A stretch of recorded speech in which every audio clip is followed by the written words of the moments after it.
Welcome to the ultimate guide to cameras in Gdevelop. In this video, I'm going to show you everything you need to know about camera controls in Gdevelop. Now, Gdevelop has an extremely good camera.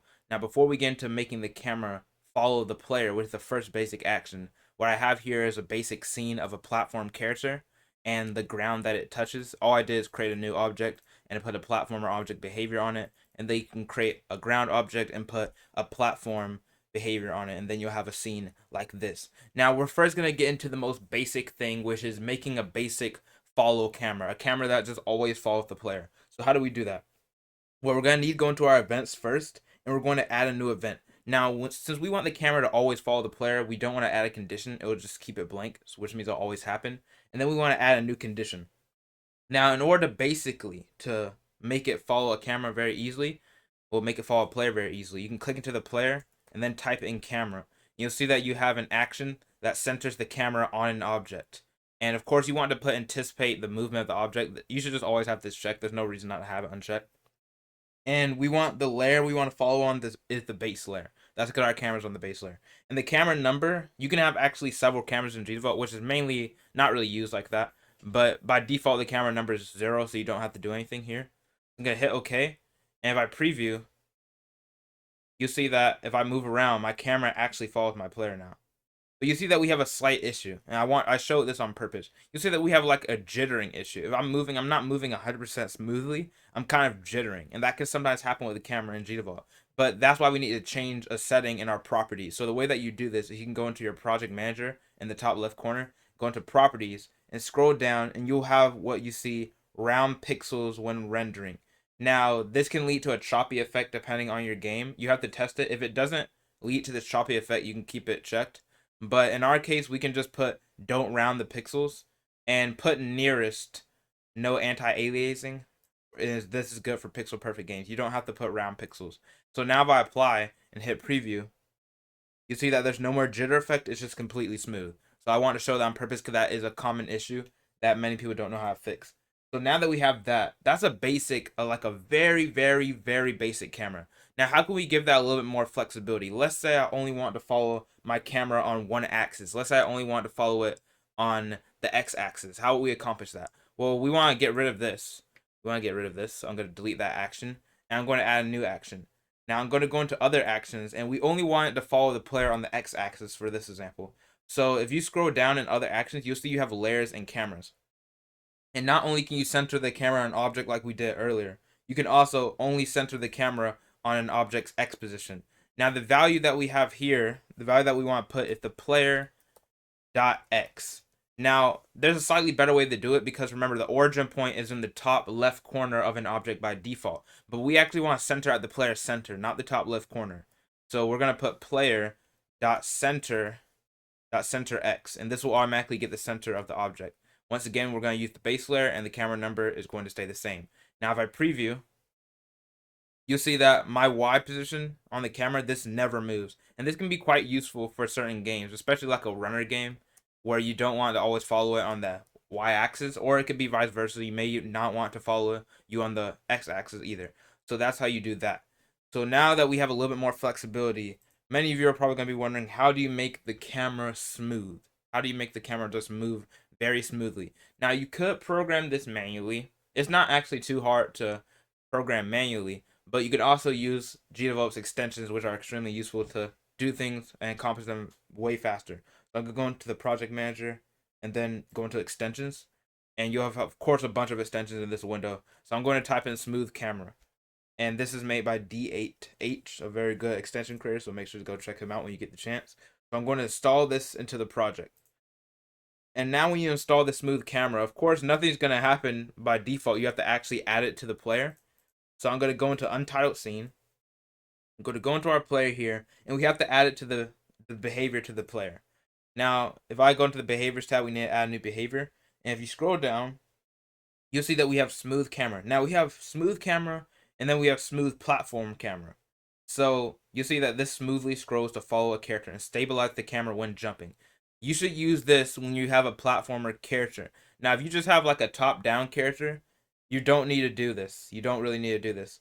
But since we're doing a platformer character who they jump and bounce around, it's better to use this part of the behavior. So I'm going to click into this, and you'll see that it'll actually create two things. If we scroll up, it created not only the smooth camera, but it also created some extra settings for if you want to do a platformer. Now, I'm not going to actually worry about all this stuff here. Now, these are actually quite explanatory, most of them, because just like the upwards maximum speed in the air, you can control how fast it can move upward, how fast it can move downwards. You can choose how fast it can move on the floor. But these are very small settings that most time don't need to be changed. The most important ones are the ones up here. But before we change these, I'm going to actually hit apply right here and preview this. And now that you see, we can already tell that the camera's moving way more smoothly. This is already really good and creates a great like cinematic effect for your games. Now, how do you customize this more to really tweak it to be exactly how you want in your game? So we're gonna go back into our behaviors here, and if I once again scroll down, these are the most important features of this extension. First of all, we can check off follow on x-axis and check off follow on y-axis. We want to check them both on in this case.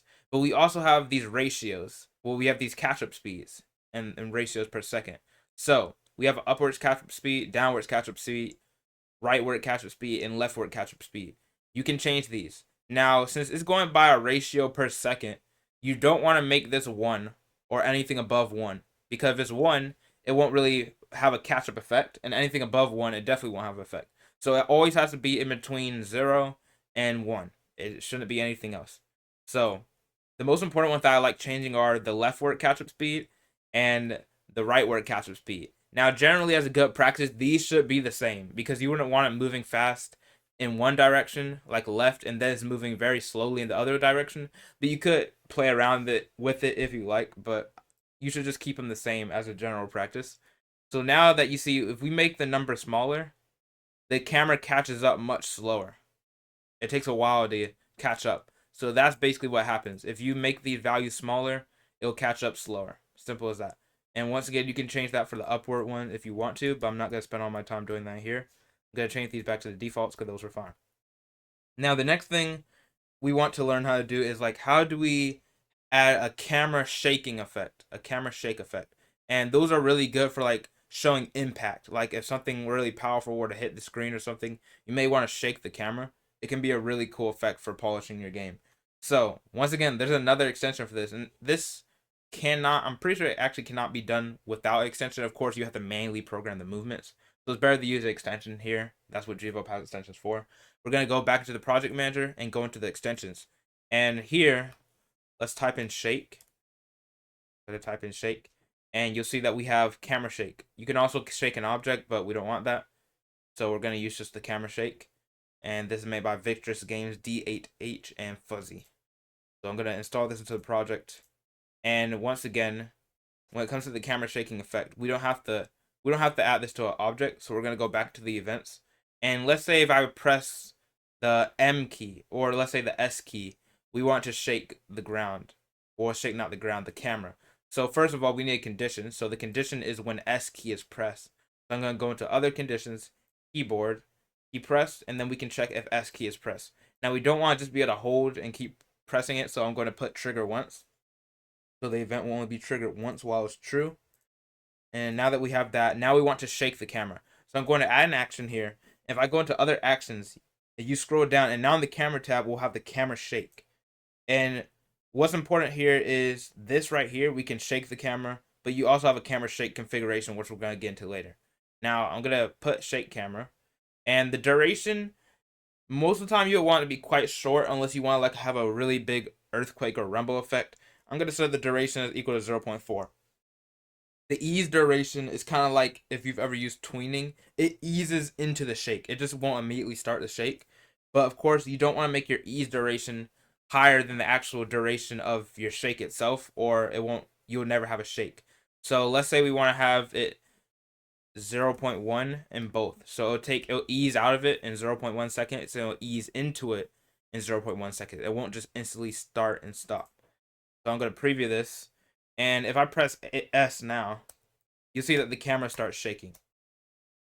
And of course, you can't really tell much. You can't really see much about the ease duration right now because it's very short. But if you make your shake duration higher, you'll be able to see the ease duration better.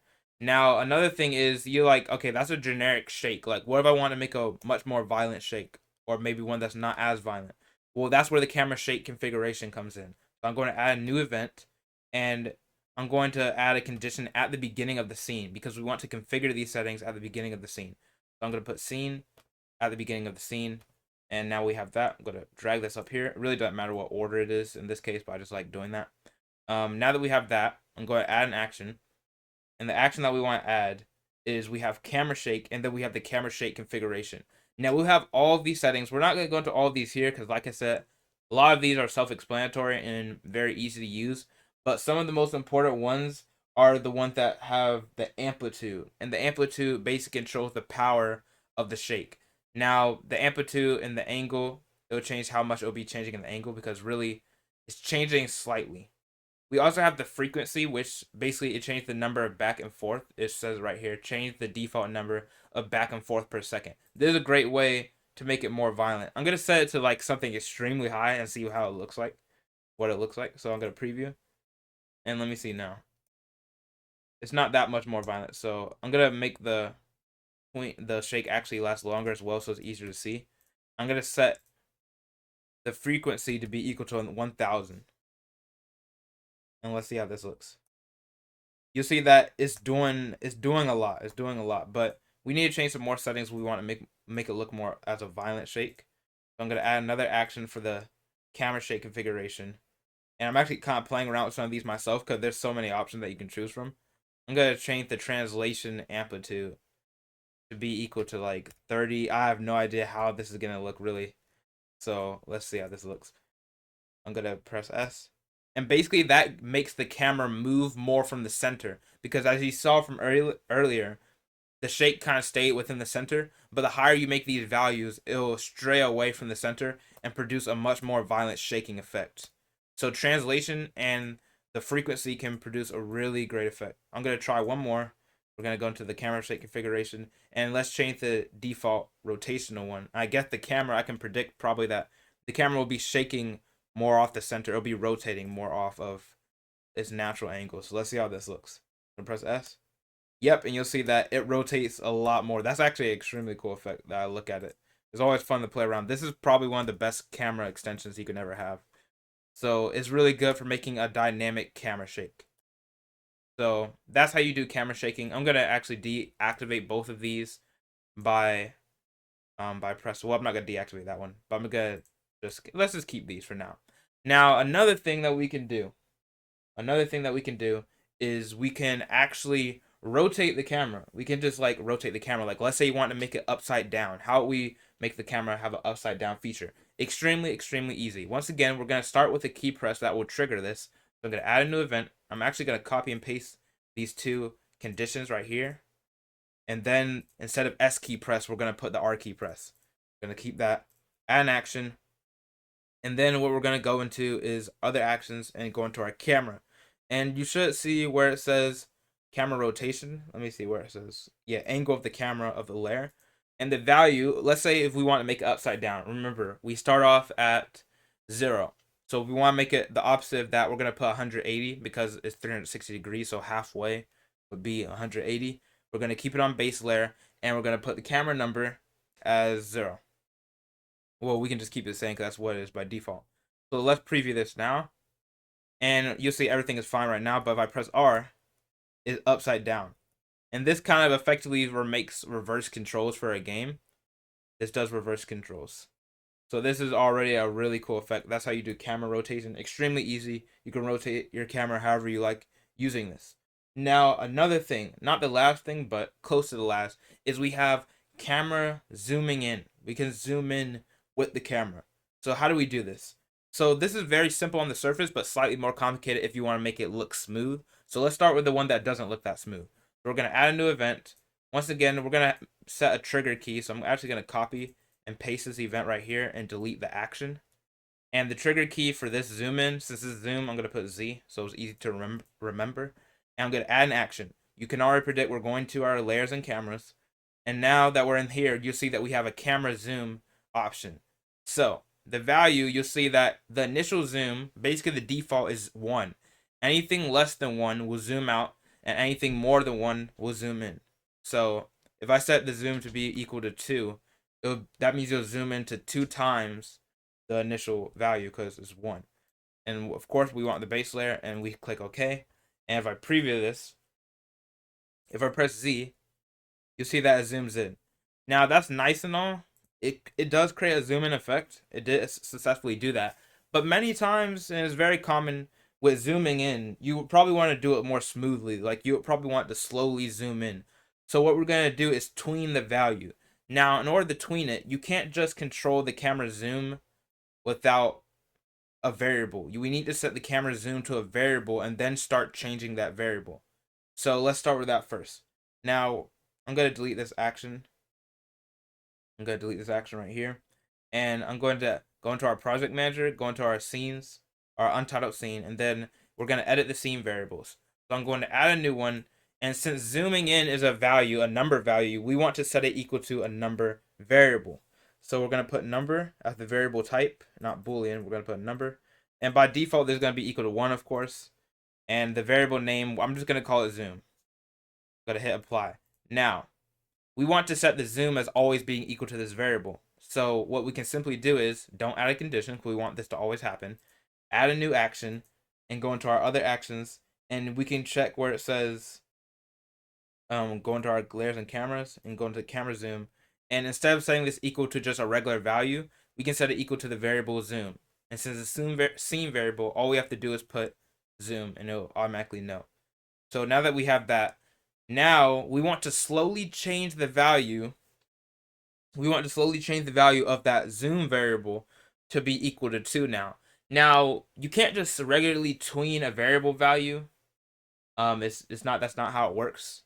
And correct me if I'm wrong, I'm pretty sure you can't do that in Gdevelop naturally. But the way that I do it is you tween the property of another object, of an external object, and you set the variable as being equal to one of the properties of that object. So what do I mean by that? Well, first let's start with creating a new object. I'm going to explain it as we go. So let's first create the external object that we want. So I'm going to add a new one, and I'm going to make it a sprite object. And I'm just going to call this external because it's just an external object that we're going to use for tweening. And I'm going to import a picture. This is just a 32 by 32 cube. It doesn't matter what your picture is. This will work for all of them. And I'm going to add a behavior because we want to tween. We're going to be tweening the object's width in this case. We're going to tween the object's width. So I'm going to add a behavior. And if I scroll down, well, if I not scroll down, let's just type it in. If I type it in, you'll see that we have tween. And you can, tweening is just smoothly changing a value from an initial value to an ending value. That's all that tweening is. And I'm going to hit apply. Now I'm going to drag this onto the scene. And basically our idea here is, I'm going to click into the object. We're going to be changing the width from 1 to 2. We're going to be changing that value smoothly by using tweening. And then we're going to always set the variable zoom to be equal to the width. So by the initial value of this cube, we want to be 1 in width. And if you can't see it, you can just drag and you'll be able to select it again. But this is fine. It has 1 in its width. Now, if we press Z, now we want to activate a tween because we want to tween that object's width to slowly be equal to 2. So I'm going to add a new object. Well, not add a new object, add a new action. Go into external, and we want to tween the width. So we're going to scroll down to it says size. We can tween the object width. I'm going to call this, let's just call it grow. Let's call it grow because, well, let's call it stretch. Make it make sense. So we're going to make sure it's the width 2. And the reason why we're doing that because we want to zoom in 2 times the camera's initial value, which is 1. Duration in seconds, I'm going to put 0.5 seconds. Most time you wouldn't want it to be more than a second or it starts getting really long. And we don't want to destroy the object when it finishes. You have all sorts of ways you can ease it. Linear is just a basic one that works for many situations. It just smoothly does it. And one more thing we need to do, we need to set the variable of zoom to always be equal to the width of the external object. So I'm going to add a new object, well, action again. And we're going to go into our other actions and find our scene variable, our number variable, and we're going to set zoom to be equal to the width of external. So all we have to do is type external because that's the object, and then we can put type dot width and then put parentheses like this. And if I hit OK, this should work if everything was made correctly. So if I'm in the scene now, if I press Z, You see that slowly zooms in, and that's a really good effect than it just instantly zooming in. You could make the zoom in slower by making the duration longer. And also, what I was saying earlier about the tweening, the easings, there are all sorts of easing, and it can ease in exponentially. There's so many words, some of these I don't know how these look. You can spend time testing these out. But one that's pretty good is elastic. Elastic is pretty good. I'm gonna set the tween as a little bit longer so you can see it. But this is like something how it worked, like a rubber band kind of coming in, stretching out and coming back in. So if I press Z now, it looked a little bit weird. One more, I just want to test out. One more, I kind of fun testing this out. We have bounce. We can bounce to somewhere. So if I put Z now, you see that bounces into place. So there, you can make it more dynamic by setting different easings. Once again, test these out. I haven't even tested all of these out myself. Some of them look really cool and might have the effect that you like. So we're not quite done yet. We have like one more thing we need to do. We have one more thing we need to do, and that is, well, let's not say one thing. That's a lie. But we have a few more things we need to do. We need to set camera boundaries, because sometimes if you're within a certain zone of the game, maybe you like want to limit the camera, or maybe you just don't want the player to just be able to see that much. You may just not want them to be able to see that much. So you can enforce camera boundaries. So the way that we do this, I'm gonna add a new condition. We'll add a new event, and I'm going to make the condition blank because we want to make it always. And we can once again go into our layers and cameras, and you'll see that we have enforced camera boundaries. And this does exactly what it says. It enforces camera boundaries.